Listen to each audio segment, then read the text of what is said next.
Okay, I think this might be the last bit.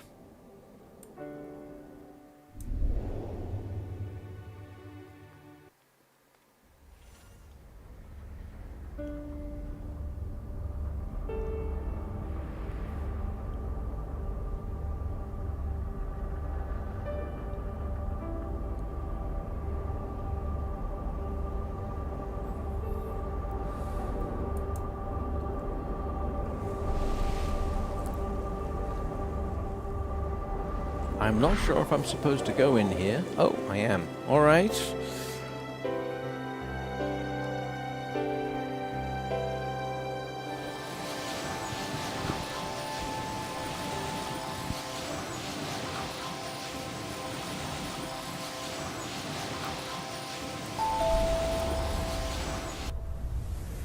Oh, look at that. That's nice.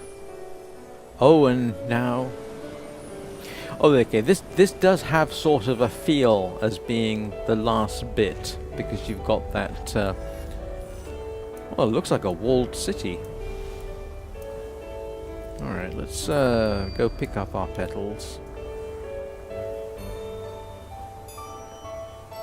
Got a feeling I'm going to need them.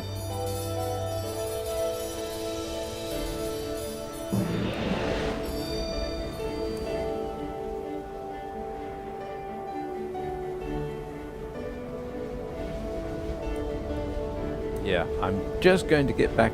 Given what happened last time, I want to make sure I got as many petals as I can. Sort of like winged lights in sky, or the length of your scarf in Journey.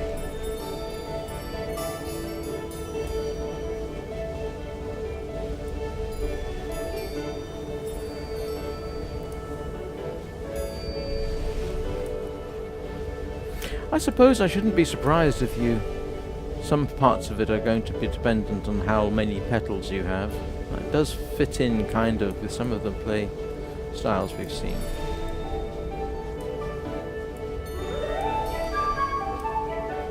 At least with that game company.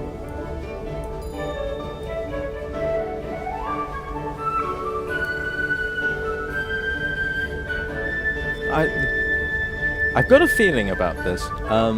You know, we've got this joyous section here. You know, we're in the green fields outside the threatening city.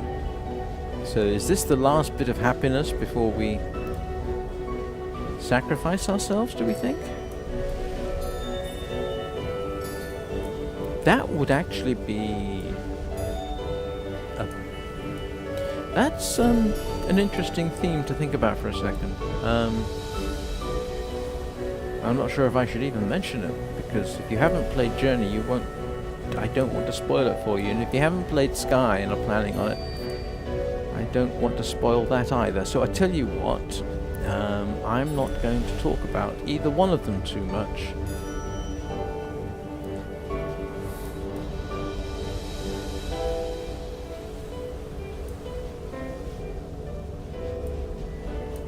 Because both Journey and Sky, despite their generally upbeat and positive nature, do have some very interesting elements to them.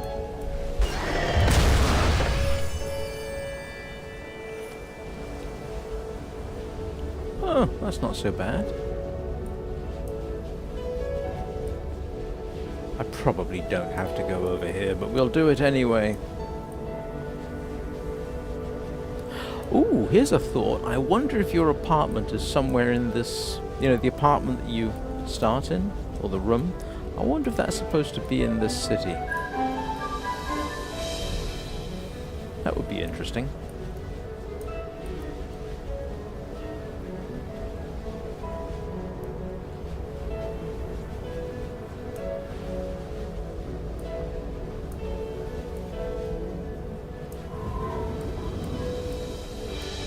Well, it looks like I am supposed to head in this general direction.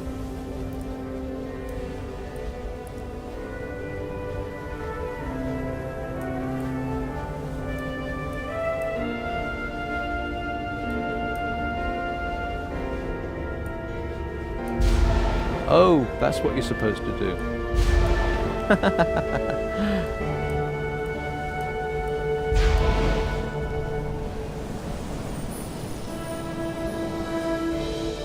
Well, so far it's a lot more positive than I anticipated. I thought it was going to be quite a bit darker. So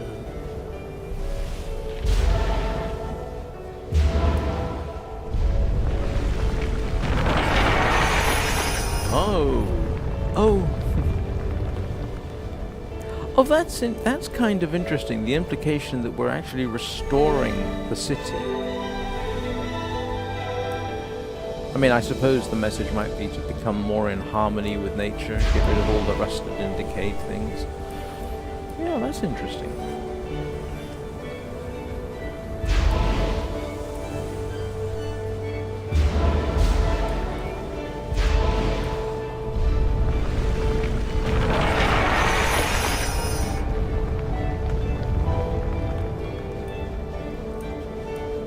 I must admit, I had thought up to this point it would all be about restoring nature, but this seems to be about maybe restoring the city?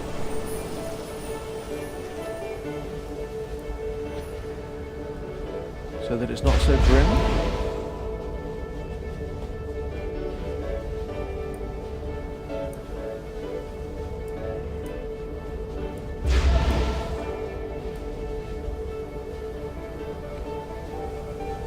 Oh, which leads me to a brief divergence, I suppose, since we're talking about cities. What's your favourite city? Answers in the comments. Then I upload this section separately from the live stream. My favourite city is probably Hong Kong. There's something about Hong Kong I really like, and this is from somebody who really doesn't like crowds. I get claustrophobic in crowds. I've had panic attacks in crowds. That was no fun. All that press of humanity can be quite oppressive, but I did like Hong Kong. It's a very vibrant place and quite fascinating.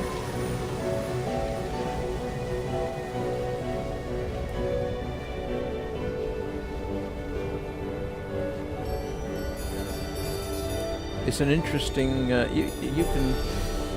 Yeah, no, it's just fascinating. Hong Kong is generally thought, it's this massive, big city, completely overcrowded. This is partially true, yes, but there are aspects to Hong Kong as a whole that are quite different.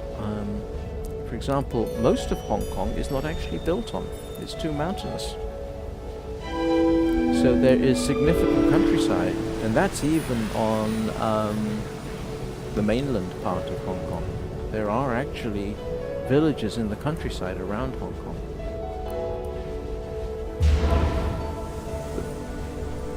If you go to the outlying islands, that's almost like a completely different place.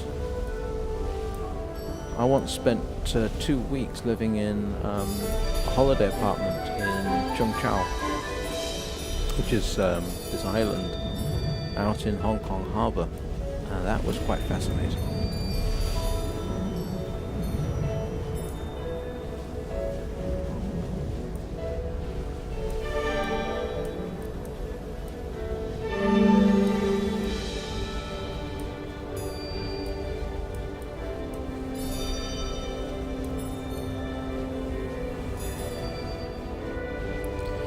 And I had cause to visit a place called Sha Tin. I won't go into all the reasons why, but let's just say I did go, and I spent quite a bit of time in public housing in Sha Tin. I wasn't living there, I was visiting. And those are quite fascinating, so that you have these fairly significant high-rises where thousands of people live. This was government housing, I should add.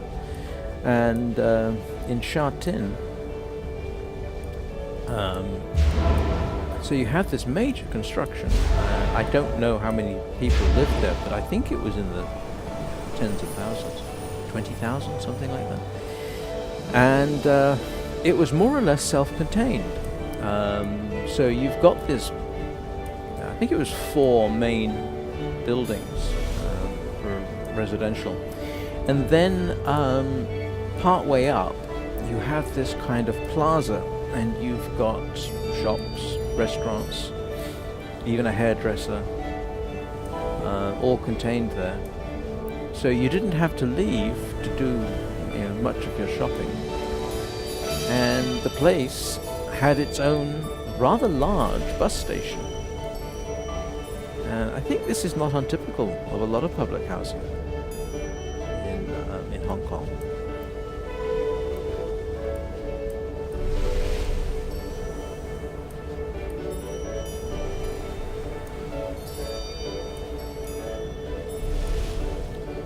And then it's got some fascinating bits. I mean, they have little temples all over the place. I can't remember how many temples there are in Hong Kong. And they're not so much to deities as they are to people who have done something significant. So in the Sha Tin area, there's a temple to Che Kung. Quite fascinating. You can't take photographs in there, unfortunately, and I didn't even try. But that's worth a visit. And from what I understand, Che Kung seems to have been a real person. I'd have to do a proper historical search, but he's the way he's viewed in the region is being worthy of respect because he saved the Sha Tin area from a plague.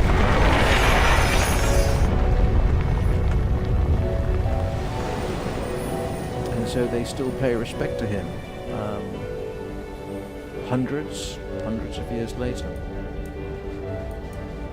It might be quite fascinating to do a sort of survey of all the temples in the Hong Kong area. It might be quite an interesting study.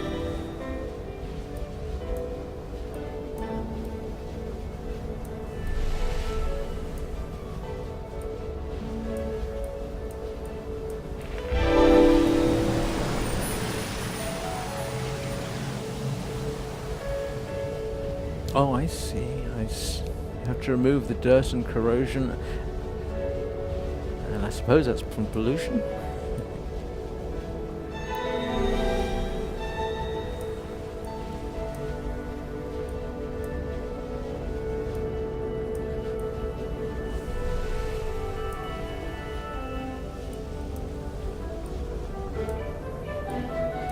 And of course, mentioning pollution does lead me to a potential next subject.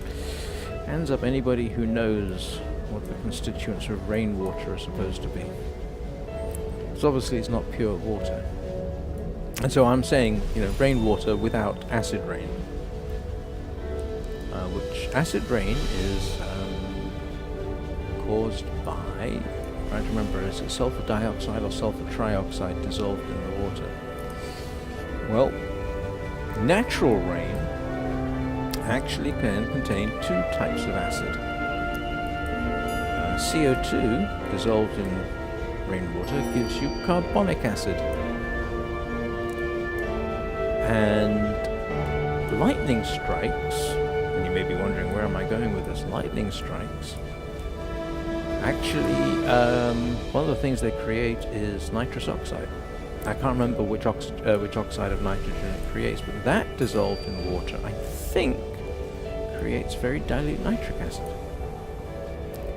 So natural rain should be slightly acidic anyway.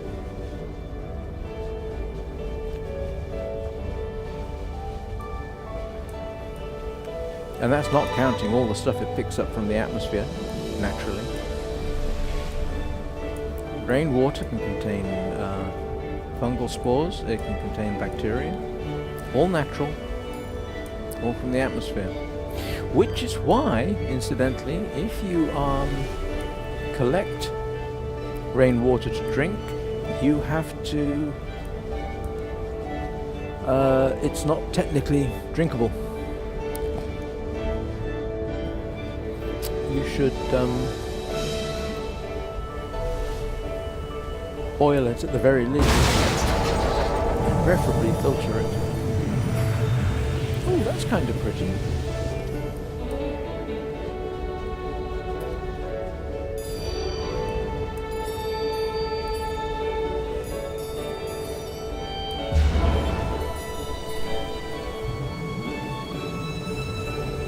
Oh, do you know what? Sorry, bit phlegmy in the voice today. Don't know why. Oh, this does actually remind me a tiny little bit of Hong Kong. The place I saw in Sha Tin had an exercise yard with instructions on how to use the equipment and instructions on what kind of exercises you should be doing.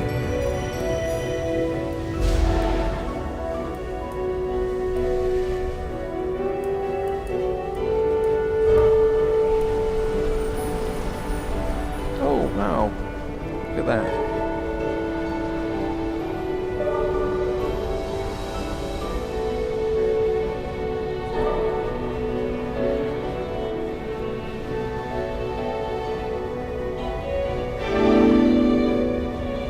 Why do I get the feeling we're actually coming to the end?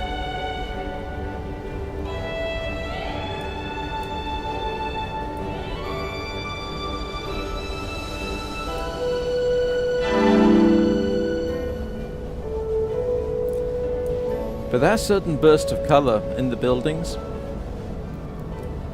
Yeah, I had occasion to visit Poland once, and one of my first impressions was the colorful buildings, at least in the region that I was in, which was, where was it? Poznan. And under the Russians, Soviet control, they'd built these extremely prison-like looking concrete living areas for people. And of course, being concrete, it was all grey and depressing. Well, almost the moment the Poles got their freedom from Russia, from the Soviet Union, I should say, they promptly painted those buildings in bright stripes. I remember blue and yellow stripes. I mean, the buildings were basically still concrete block houses, but now at least they were colourful.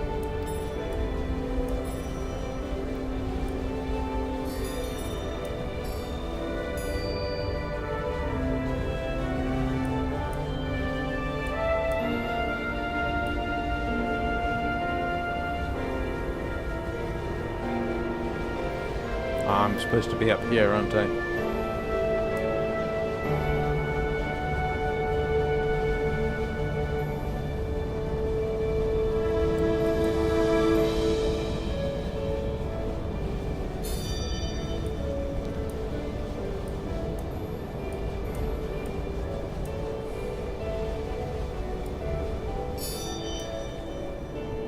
What colour are we going to get now?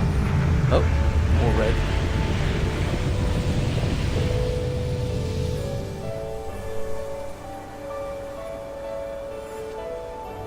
Well, that's a pretty good idea of where I'm supposed to be heading, towards the pollution, belching, whatever it is over there.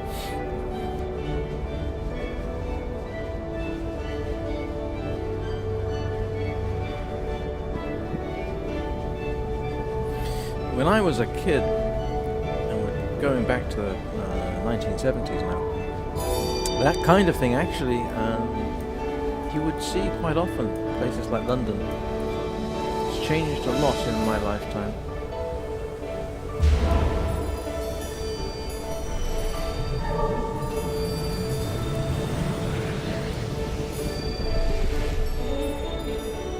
I think when I was back in the 70s, the Thames was basically still a polluted mess. It's a heck of a lot better now. I believe salmon have returned to the Thames. So, for all the negativity, and there is reason to be quite negative, there has a lot of been, over my lifetime at least, a surprising amount of positive change. At least where I live, here in England.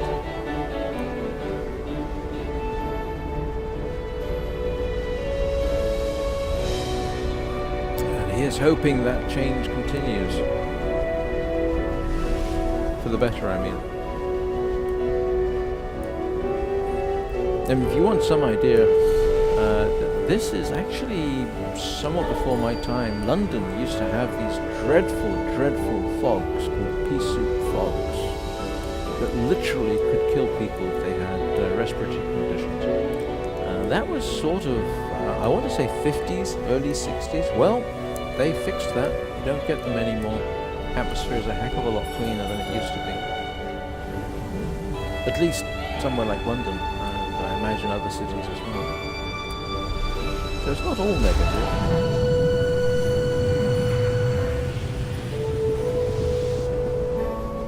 Ooh, where am I going now? Up?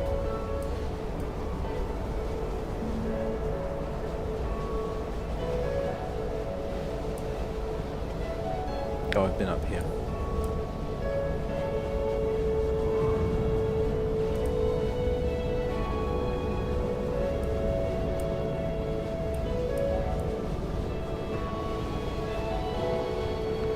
Well, it's looking a lot prettier already. I wonder if we can fix this area.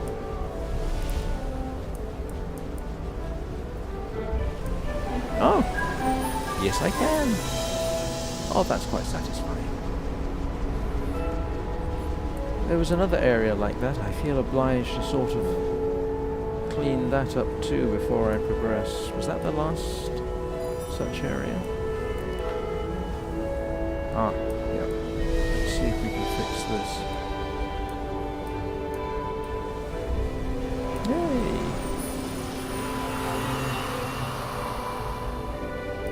Alright, I've got to find out. Can I go inside a building? I can!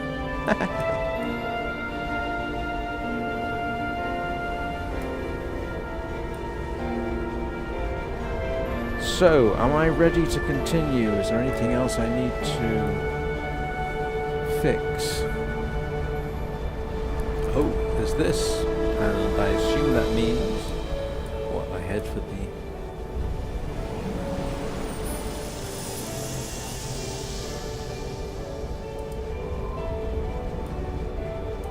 I think we are ready to continue.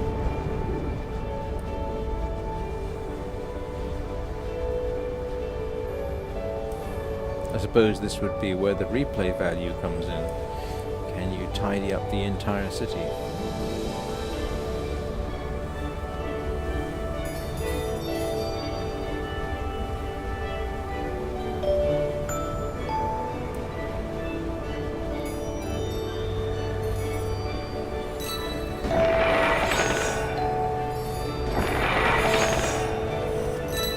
I do find it interesting that what I think is the last stage has this rejuvenate the city idea. Are they trying to say, encourage the idea that we should be living in harmony with nature? Well, as I commented last time, that's a bit of a myth. Oh, can I turn around and go back? Because I missed some stuff. I don't think it allows me to turn around.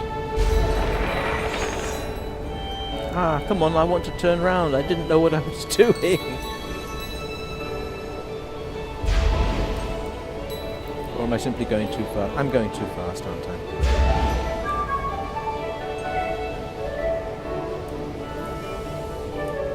Oh, is it circular? Ah, look. I can go back and do a redo. And there's an off-ramp. Alright. We'll fix the main road first.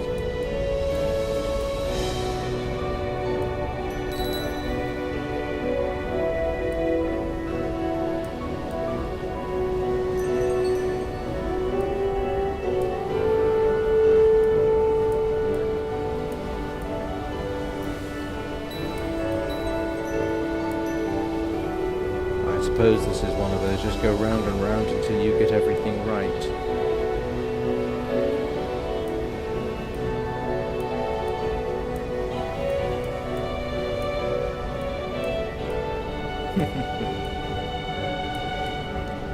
Alright, I'll give it one more turn round and try and make sure I get everything, and then we'll...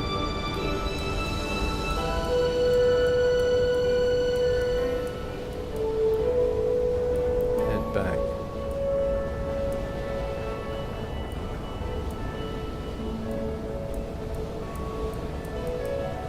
Oh yeah, I missed those. Are those the only two I missed? Is that what we're waiting for? Ah! I missed it. Alright, now I've got to go back and do it again. I think the problem, apart from my not being sufficiently observant, is that it's kind of hard to judge. The bit that you're interacting with is quite some distance ahead of you.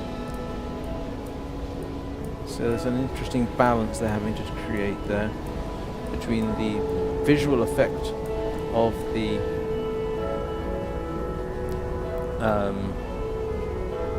trail of flowers and... Alright, very slowly now.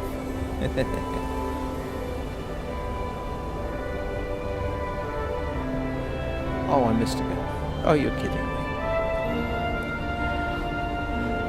Well, let's hope it's not that important.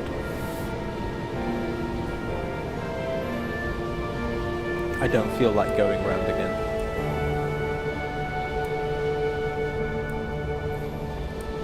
Let's see if we can go past the off-ramp.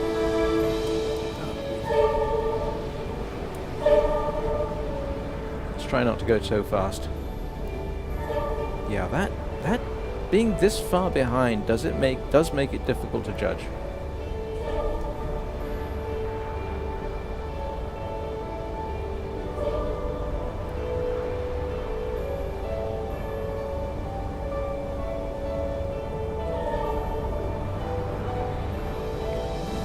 I mean, if 100% completion isn't necessary to get the desired result.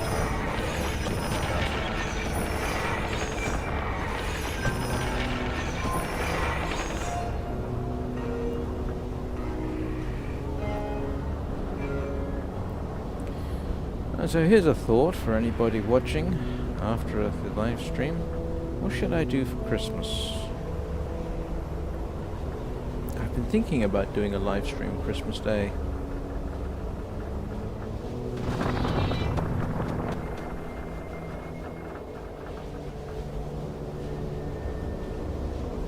Alright, so do I hit those? Yes, I do. I don't know that I haven't what I have that might be suitable for a Christmas Day live stream.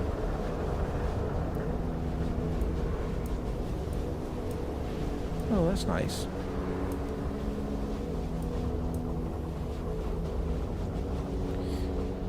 A little unexpected that a major highway like that would end in a grassy area, but okay.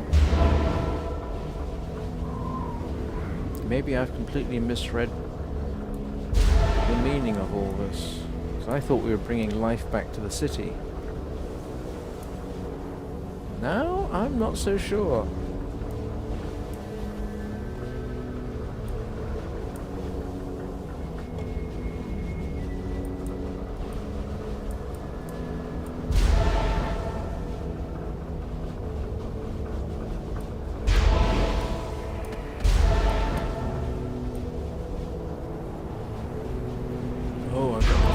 Up quite a ways as well. Oh. Watch out. Oh no. Alright. Watch out for the cables.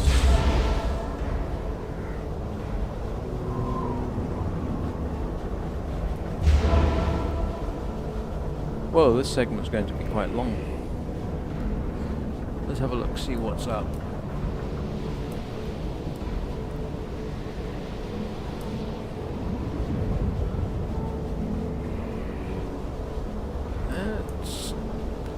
How much of there is this? This seems quite a lot.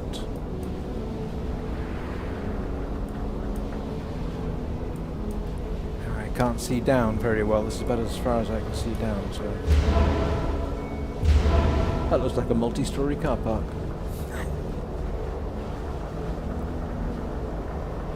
Oh, I've done all that and I'm still in this general area. Sorry, throat's definitely...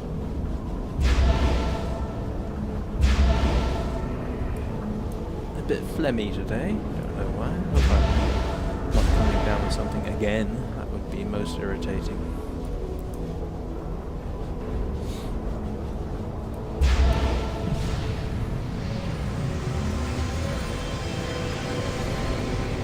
I'll tell you one thing I don't know. I don't know if I can sort of stop and then restart. I assume I can.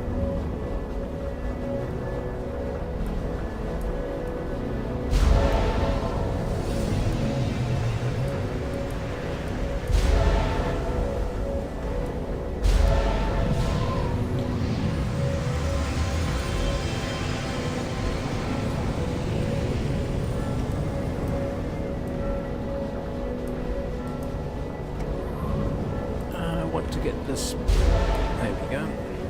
Oh, well, that's looking better. Why isn't this looking better? Did I... Hang on. Alright, now I am curious. Oh, I can't even go back that way. Alright.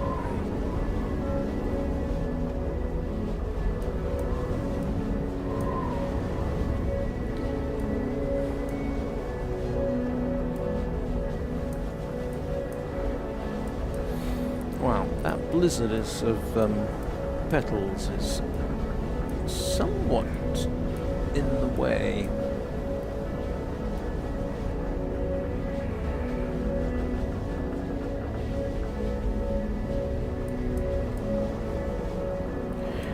At some point I'm probably going to have to read the wiki on this game just to find out what exactly it is I'm missing, see if there are any profound secrets.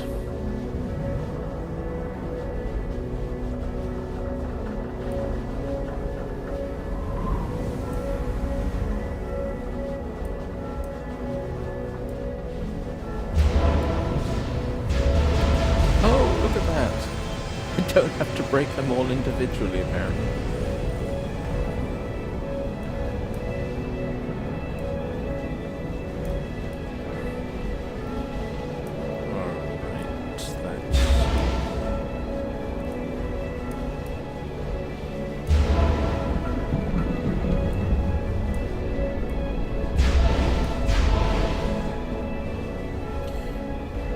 This would be better with a controller rather than a keyboard and mouse.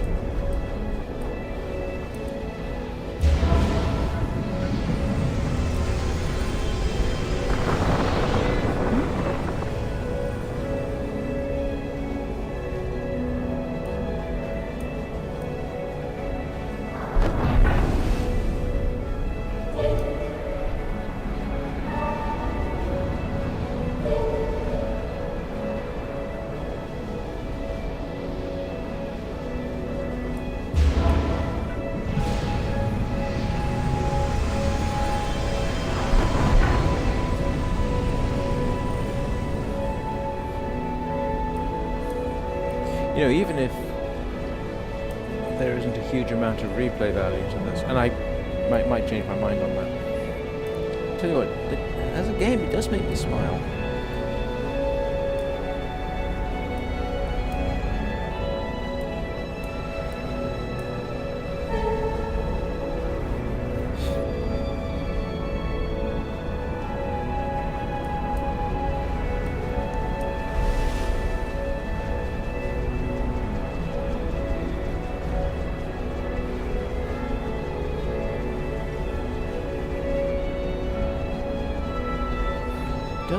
It is quite satisfying.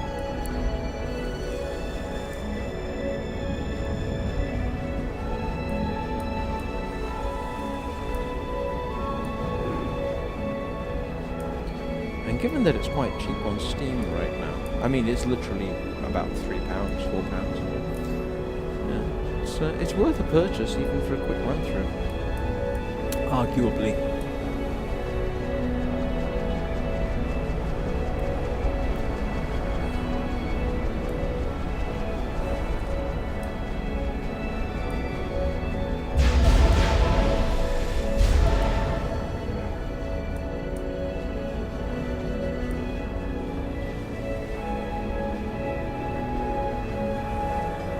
Sorry, I'm swooping too much.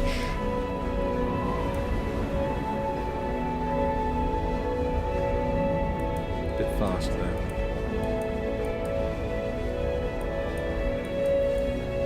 Oh, there's more. Look at that.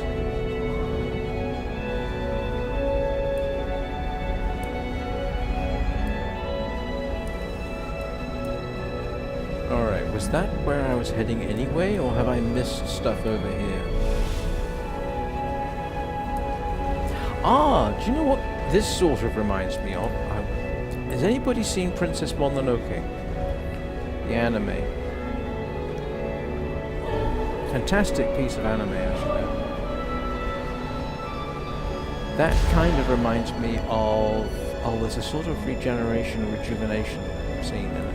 That sort of reminds me of that. Or if you do watch it, don't watch it with subtitles.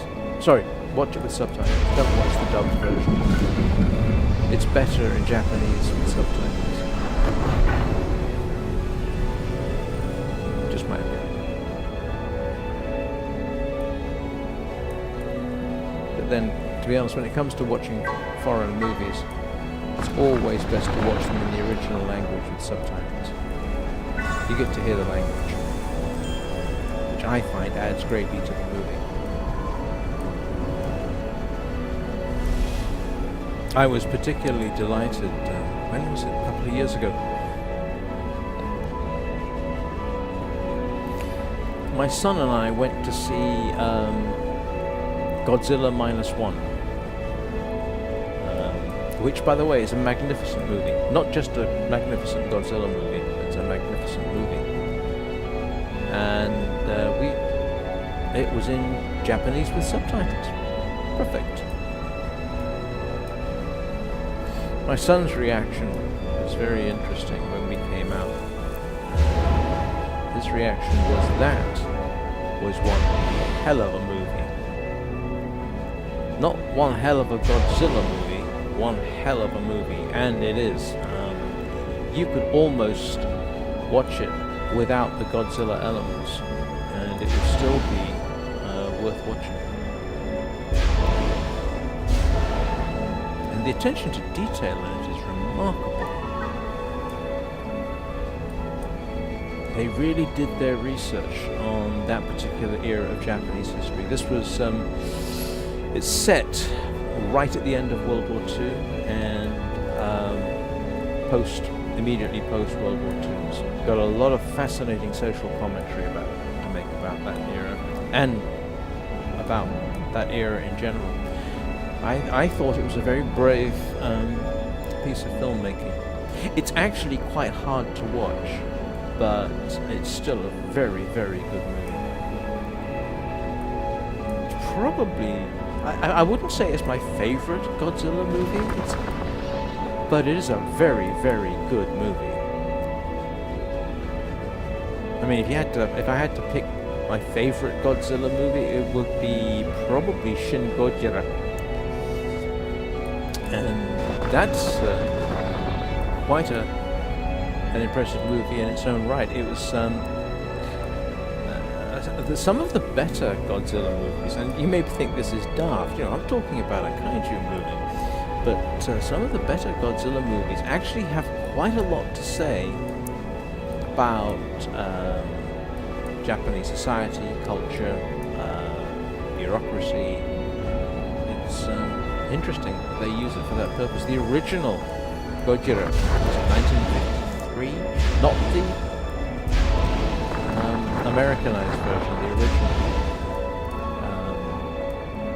has quite a lot to say.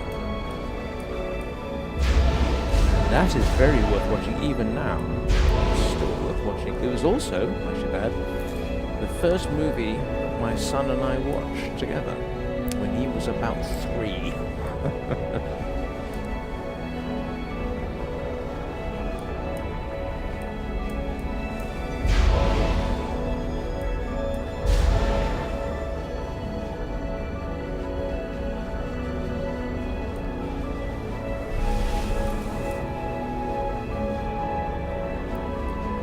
The funny thing is, there's only so much I can talk about.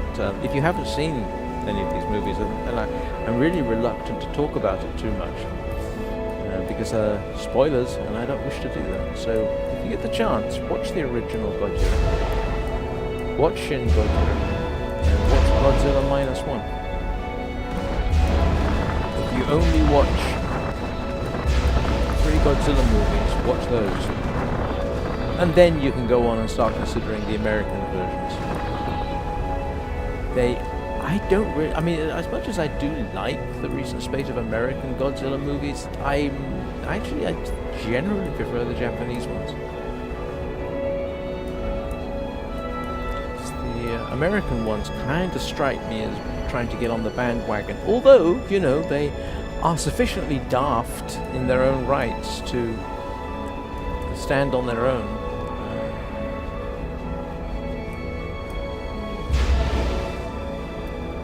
And some of the Japanese Godzilla movies are just completely bonkers, and some are practically unwatchable. They're so stupid.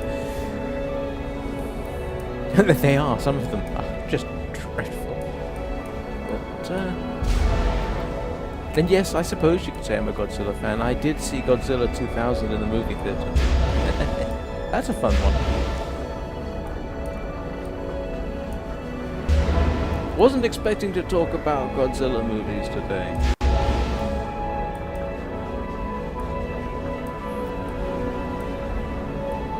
But I think they're already working on a sequel to Godzilla -1. Now that should be quite fascinating. I hope they do it.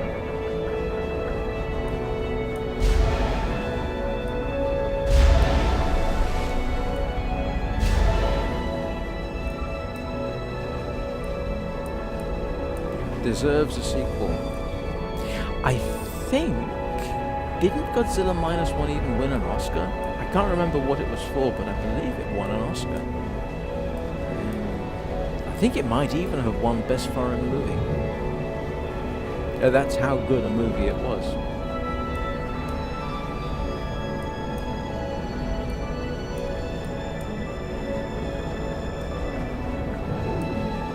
Oh, that's interesting. See if I have to go up.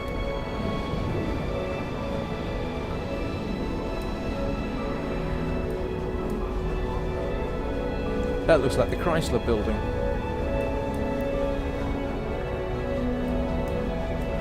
Okay, can I come at this from above? I guess not. It's not letting me.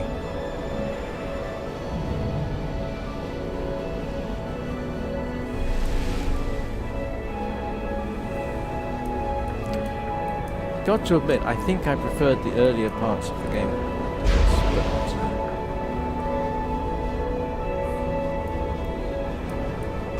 it's just me.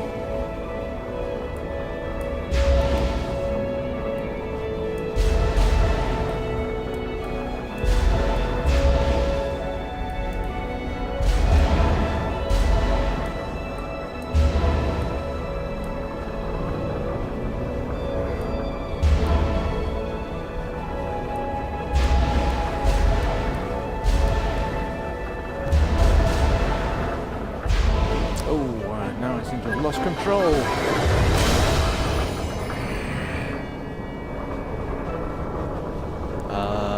No idea what I'm supposed to do now. Up?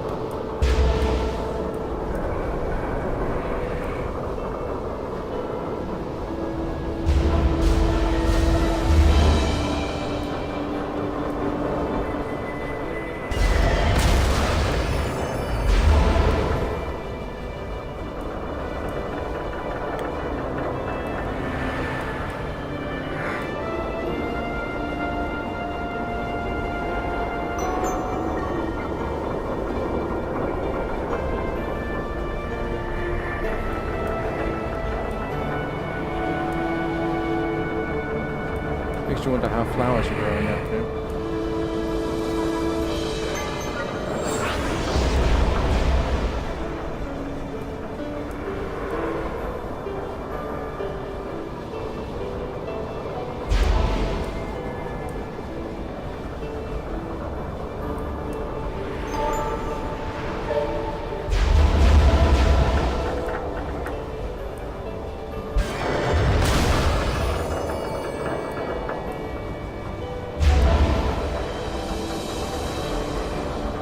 I think the thing I don't like about this is this whole industrial thing. I much preferred the open fields aspect of the game.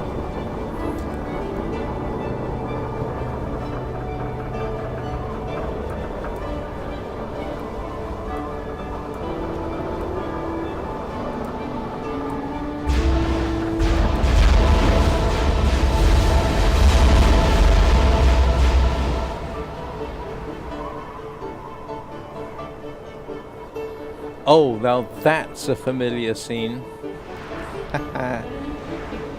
And I think that is your apartment, isn't it? Or something like it.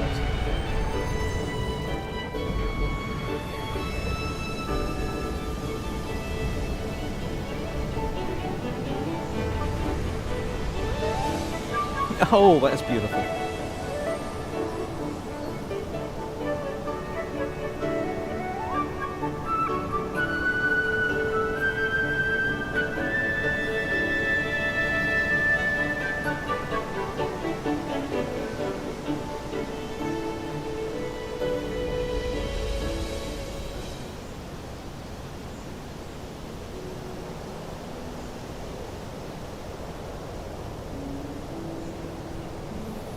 And is this the end? You know, we've brought life back to the city, we've made it greener. Somewhat. The birds are returning.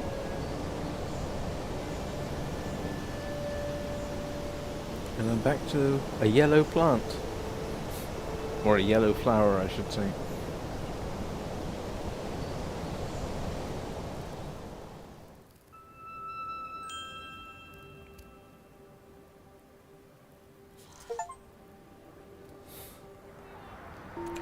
And I have just gotten the feature completely reawakened the city. I think that's what it said. Is that it? Is that the end?